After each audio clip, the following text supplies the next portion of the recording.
Hi guys, obviously I'm just answering a few questions with regards to supplements. So a few people have asked me, what's kind of the baseline, the kind of essential things that you need to take if you're training. So all I'm going to do is just break down a couple of supplements that I personally use, and I would recommend, and give a little bit of an explanation of how it all works, so you guys have a bit more of an insight when you are training to what you're taking and why you have to take it. So the first most important, I'd say really, is your multivitamins. Now, the reason why I put that as one of the most highest and most important things is if you are kind of trying to get in really good shape and you are dieting, you are going to be getting a healthy diet, but there's certain things that you might need to exclude to sort of lower your body fat percentage. Typically with us kind of guys who are trying to gain muscle, it's about having a higher protein index, and you're not really having anything that has sucrose in it, so fruits become quite a challenge to have. And obviously they contain lots of important things. So you mainly get your micronutrients from a multivitamin. So as I've explained in previous blogs, macros consist of protein, carbs and fats, and the main index that you play about with to improve kind of your physique as such. That's what we kind of look at. But your micronutrition, your multivitamins, basically what they do, they make sure all your internal functions and everything are going on properly, your immune system's high, because ultimately you're putting your body under stress. And if you haven't got a very strong immune system and you haven't buffed it up with multivitamins, you're probably going to get run down, not be able to get the most out of your workouts, and start getting a little unwell. So most important thing I would take, anyone, is obviously number one, diet is key, make sure that's right. And also take your multivitamins, okay? So the next thing, we're moving on from multivitamins, I would say the next essential thing is branched chain amino acids. Branched amino acids, what they do, they basically create a sheath or a recovery block around your arms or whatever area you're training. So for instance, if I'm training, what it would do is it would basically protect my muscle from being attacked. When you are training, your body identifies muscle and fat as an energy source. By consuming branched chain amino acids, you basically keep your muscles in a safe environment, you protect your muscle so that it just really attacks the fat. Leucine is the main prevalent branched chain amino acids, and with that, basically, that helps you with branched amino, it helps you synthesize protein. So after you train, it helps you basically absorb and take on protein, and basically stops your muscles, well, it doesn't stop, but it helps prevent muscle wastage or muscle loss. So if you are doing a cutting phase cycle, your carbs are getting quite low, your body's crying out to try and grab onto something to convert to energy, you are at risk if it starts to attack muscle. So branched chain amino acids I drink. My most favourite brand I use is Extend, and I tend to take Extend from the morning, sometimes all the way throughout. I'll get like a big gallon of water and put a couple of scoops in it, and it just gives my water a bit of flavour, and ultimately it helps me just support and maintain my muscles.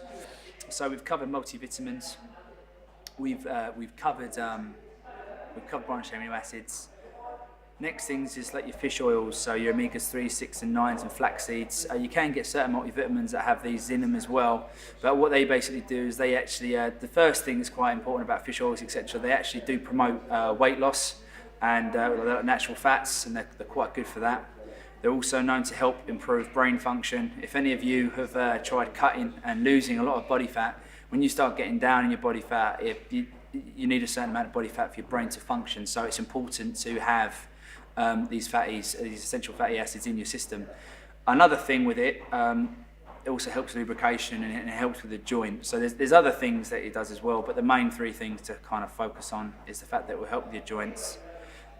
It helps with weight loss and weight management, like I previously said as well. So we're going to move on from your omegas. We've covered multivitamins, we've covered your branched amino acids. So there's lots of different types of proteins to take, but I'm just trying to make it as simple as possible.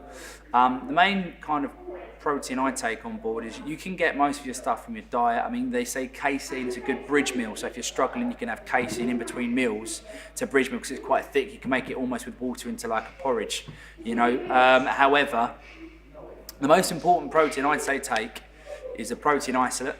The reason is it's the fastest digesting protein, and the only time I really consume any protein powder or take on protein shakes, because it's obviously artificial. I try to keep it all based on my diet and my macros.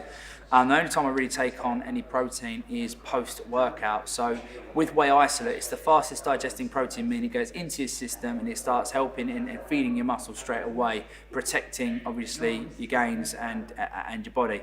So with whey isolate, when you're taking it, you really have what we call the anabolic window. They say 45 minutes after your workout, you should really sort of get that protein shake down your neck. And the most important protein shake to get down your neck would be a whey isolate. Okay. So the final thing I will say, which can be a little bit sort of controversial, is I'd say sort of about like a pre-workout. Now, what it does, obviously, when you are training, sometimes you have your load days. So I'm just going to talk about pre-workouts, and they're sort of an essential thing that I use. They're not essential in terms of health or recovery or building blocks of muscle, but what it will do is it will increase stimulation, it will increase focus, and it will be able to maximise you getting the most out of your training. That's why I feel it justifies being within my top 5. With pre-workouts, you do need to be a bit careful, because obviously continuous exposure to caffeine and pre-workouts, it can lead to burnout, adrenal fatigue, depression, all those things. So what I'd say is you cycle it. So you might take it 1 to 2 times a week, and I tend to try and get on without it. But if I ever need to have a serious bust up on a leg session, or I need to seriously hit my chest hard, I'll make sure I really take a good pre-workout. Pre-workouts that I like to use Jym. JYM. It's for a guy that I look up to quite a lot, and I do a lot of research on. His name's Jim Stepani, and the reason why I like the pre-workout is it's not just primarily focused on just stimulating you, but it's got other things in there, such as HMB. It's got glutamine, it's got creatine. So it's got quite a few other little things that basically help you throughout your workout, and just general things you should be taking when you're training. So as opposed to me listing off like creatine as essential and other things, with that you can kind of get that intake. And to be fair, quite a lot of protein powders as well do have built-in like BCAA content, and they have creatine content as well. So the main 5 things then, breaking it down, would be multivitamins, branched chain amino acids, fish oils, whey isolate, pre-workout. That's it.